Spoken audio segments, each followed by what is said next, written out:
Honourable Ministers, Excellencies, ladies and gentlemen, it is my great pleasure to call to order this ministerial conference of the Group of 77 and China.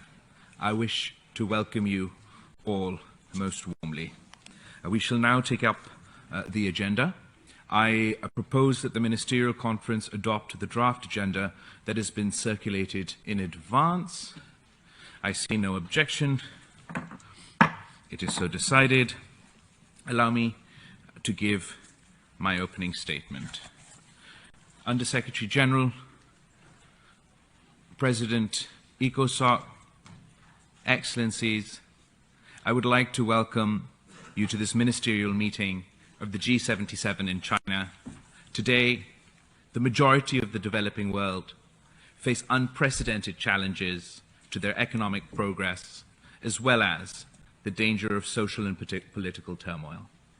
Over the past 3 years, our economies and societies have been ravaged by a series of crises. The COVID-19 pandemic, supply chain disruptions, spiraling prices, depreciating currencies, climate-induced disasters, and geopolitical tensions, especially the Ukraine war and accompanying restrictions. The immediate future looks bleak for most of our members. Global economic growth next year is predicted to be less than 3%. Food, fuel, and other commodity prices remain high and volatile. Rising dollar interest rates have sucked back double the amount of FDI flows to the developing countries, depreciated developing countries' currencies, and will further enlarge their debt servicing burden and ability to borrow in the markets. With the North also walking back from globalization, export-led growth is becoming difficult for most of our countries. Moreover, climate change has transformed the nature of the development challenge. We need not to only achieve the SDG goals, but also simultaneously recover from the loss and damage from climate impacts, adapt to avoid future impacts, and we are expected to contribute to the global mitigation targets. Overcoming the development and climate challenges requires Herculean efforts by our governments, and it requires extensive international solidarity and cooperation. The SDGs financing gap has enlarged from $2.5 trillion in 2019 to over $4 trillion today. If the cost of climate objectives is added, we will need several additional trillions to achieve the SDGs and the climate objectives. Excellencies, our people are suffering. 250 million face hunger. Famine haunts millions. 82 of our members are debt vulnerable. 54 are in debt distress. Financial austerity will freeze their growth and entrench and enlarge hunger and poverty. We must chart a path to break out of the poverty trap. The purpose of this conference is to initiate actions that respond to the urgent challenges confronting the developing countries and to outline a strategy to secure the reforms to the international financial and economic system required to achieve SDGs and the Paris objectives. We must thank the UN Secretary General for setting up the Emergency Task Force and support many of its recommendations. We commend the Black Sea Grain Initiative and its continuation. We urge the WFP to ensure food supplies for the 250 million in hunger. We should fully support the Secretary General's SDG stimulus proposal. Excellencies, the recently issued UNCTAD Trade and Development Report, the UNDP's Debt Report, and DESA's analysis have identified several measures to support growth and development. A call for central banks and the IMF to reverse rising interest rates, halt austerity programs, provide fiscal space to the 82 debt-distressed and vulnerable countries, including through the rechanneling of unused SDRs and debt service suspension and debt relief. The relevant UN bodies also need to examine a mechanism to cap commodity and fuel prices for developing countries, ensure their access to food, fuel, fertilizer, and discourage commodity speculation. Furthermore, developing countries which continue to suffer from the severe impacts of climate change must be assisted urgently, generously, to recover from these impacts. Even as we start work on the operationalization of the Loss and Damage Fund agreed to at COP27, in this context, my government is grateful to the UN Secretary General for co-hosting the International Conference for a Resilient Pakistan in Geneva on the January 9th, 2023. Excellencies, even as we endeavor to recover from these crises of recent years, the Group of 77 in China must take the lead in promoting the systemic and structural changes needed to revive sustainable global growth, induct equity in international economic relations, and restore our economies onto a path leading to the realization of the SDGs and environmental objectives. To this end, we should first give life and substance to the Secretary General's call for the reform of the international financial architecture. This will involve several bold measures. One, a multilateral mechanism for the sustainable management of sovereign debt, such as an improved common framework for collective debt relief and a new sovereign debt authority. Two, the fulfillment of the agreed ODA target of 0.7% of the GNI of developed countries. It is evident that where and when they wish, in response to the pandemic or the Ukraine war, the developed countries can find ways to mobilize significant amounts of concessional money. Their ODA commitments cannot be allowed to be abandoned. Three, the wide utilization of SDRs offers a critical and tested modality to generate financing for the SDGs and climate action. $400 billion unutilized SDRs created in 2021 can and must be rechanneled to development and climate goals. The new SDRs can be created linked not to IMF quotas, but to development and climate needs.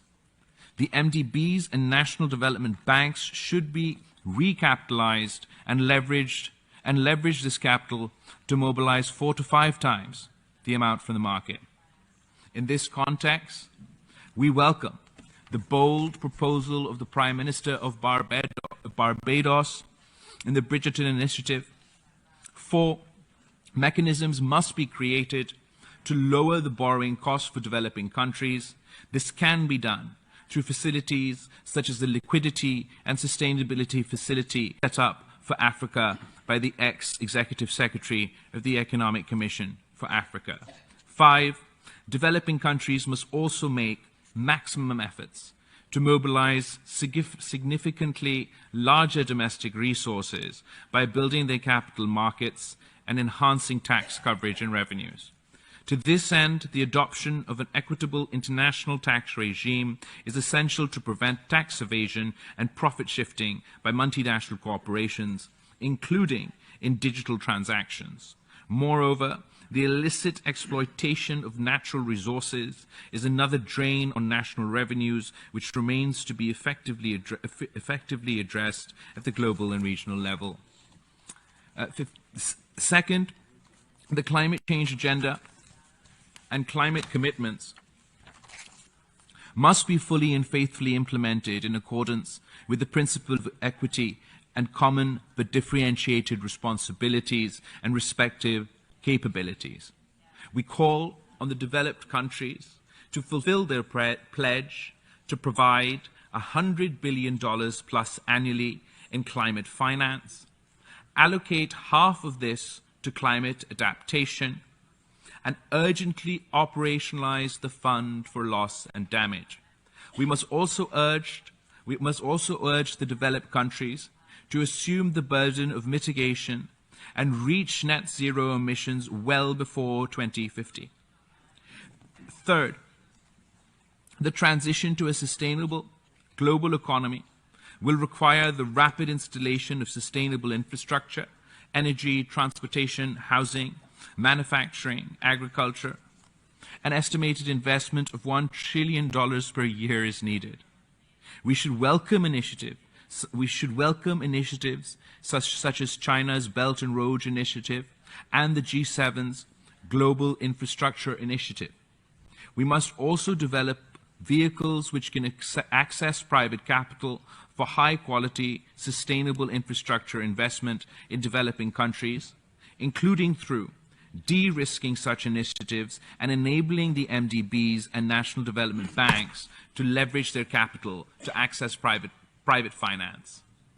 At the same time, the preparation of a sizable portfolio of viable infrastructure projects is indispensable to attract both public and especially private investment. The UN's 125 country offices should be mobilized to help developing countries prepare such high-quality, sustainable infrastructure projects. A multi-stakeholder policy board under the UN auspices would be useful to promote sustainable infrastructure investment. Fourth, the international trading system. The international trading system should be restructured to revive export-led growth in developing countries. This has been the principal route to growth in all successful developing countries. Unfortunately, the traditional advocates of open trade now want to build protectionist walls against an increasingly competitive South. Yet, apart from a few large emerging markets, most developing countries still require preferential, duty-free, and non-discriminatory access to industrial country markets. These countries should also be offered the required policy space for industrialization through, e.g., through waivers from TRIPS and TRIMS agreements. And unilateral trade protection and restrictions incompatible with the WTO agreements should be speedily eliminated. Fifth, an international technology agreement aligned with the SDGs should be adopted through inclusive negotiations. It should also offer preferential access for developing countries to relevant advanced technologies and end discriminatory restrictions. It should also focus global research and development resources and capabilities on the scientific breakthroughs which are essential or relevant to achieving the SDGs and environmental objectives. In parallel, it is vital to adopt an equitable international information technology regime which serves to bridge the digital divide and enable the developing countries to leapfrog into the global digital economy of the future. This can be encapsulated in the Digital Global Compact proposed by the Secretary General. Excellencies, what I've outlined is an ambitious yet essential agenda. Our countries cannot realize the SDGs or climate goals unless we make concrete progress on such an agenda. Without such emergency and systemic actions, the development divide will grow into an unbridgeable gulf, transforming our world into a nightmare, a world afflicted by massive human suffering, social and political instability, and proliferating conflicts, even as our planet and our species confront mounting existential threats of a climate catastrophe. This apocalyptic prospect, if nothing else, should generate the political will and solidarity among all nations to act together to save the present and succeeding generations from the scourge of war, pestilence, poverty, and an uninhabitable planet. I thank you.